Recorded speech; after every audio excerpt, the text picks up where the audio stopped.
Hi, I'm Jessica, and I'm here at Heart Lake Farm. We're located in Saanich on Wasanich territory. My husband Scott and I founded Heart Lake Farm to share our passion with how horses and people can work together to enhance each other's lives.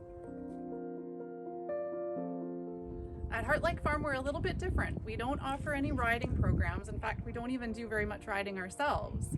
But instead, we offer programs that can be divided generally into two categories: learning and therapy.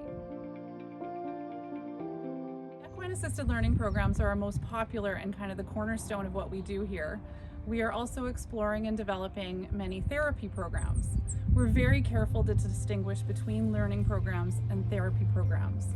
Therapy programs are supported and designed by licensed mental health professionals, such as counselors or psychologists. They're small group programs or one-on-one. They're more contemplative, and there's space to share and be supported in post-traumatic growth. Hey Andy, welcome back to the farm. Thanks, Jess. I first met Andy. How long ago has it been now since you've started coming to the farm? It's got to be a year. It has to be. Andy has done several programs on Mondays, the programs we run in partnership with the Victoria Brain Injury Society. Well, of course, I look forward to coming here, and one of the things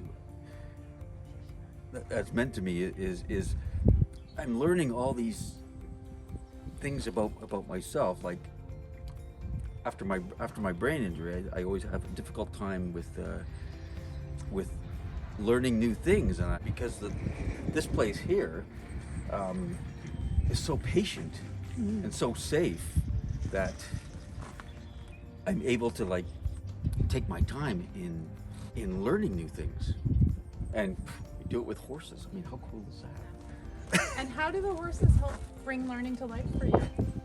Just being around them, and I don't know, there's this energy that comes from these horses that you just want to be part of it. I don't know how to explain it, and it's kind of cool how this is what I've learned by being here. So how the different personalities of horses. It was like they have such complex relationships, just like we do. Just like us. Yeah. So we don't. Well, I don't eat hay, but as humans, we talk all the time, right? And I just learned that about horses. You don't have to say anything. It's all about like body language.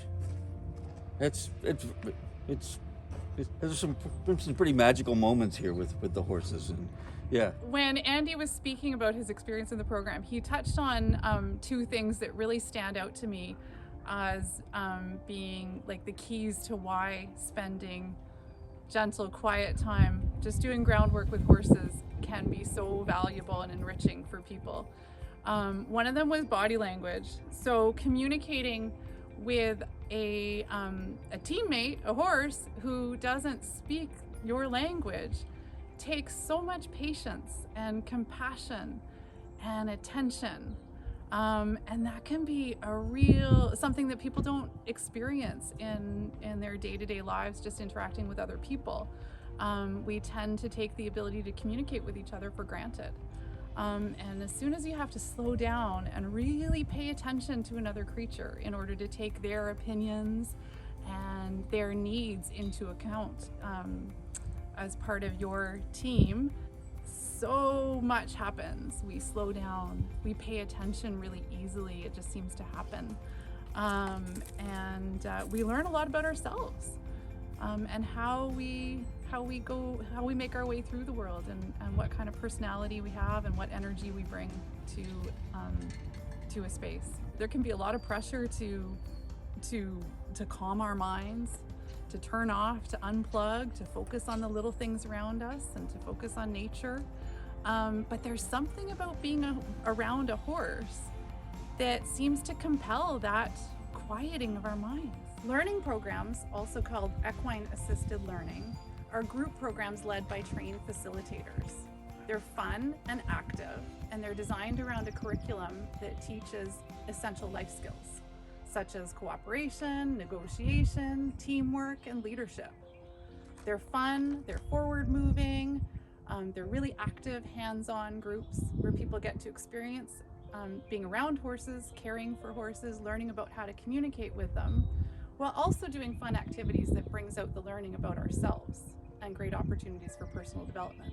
So a typical equine assisted learning session starts with a pre-brief where the group gathers in a circle usually and talks a little bit about what they retained from the last session, what they found might have applied to their week or what they've thought back to often, and then goes into what the current objective is and what exercises they're going to be doing today. A series of obstacles made out of poles and rails and cones set up around the arena.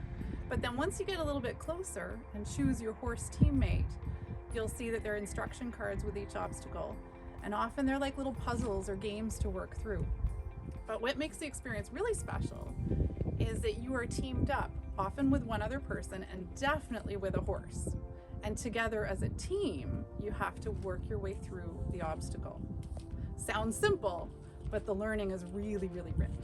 So all of our programs here, the Equine Assisted Learning, as well as the therapy programs, are fully funded. So they're offered at no cost to any of the participants. And they're all organized and run in partnership with local social service agencies and schools. So we've built wonderful relationships with organizations such as the Victoria Brain Injury Society, a few school districts, the Victoria Native Friendship Center, Stay Out First Nation, organizations such as that in our community who offer really valuable services and who are looking for enriching and unique programming for their clients. Heart Lake Farm is not the only property doing this kind of work. We've partnered also with Rise Equestrian and Humble Hooves up in Duncan, and together as a group, along with some other farms that are getting into this type of work, such as the Victoria Therapeutic Riding Association, the Cowichan Therapeutic Riding Association, we're working hard to increase the profile of equine assisted services in general, learning, therapy, the whole range, so that more of these programs are available to organizations and individuals in our communities.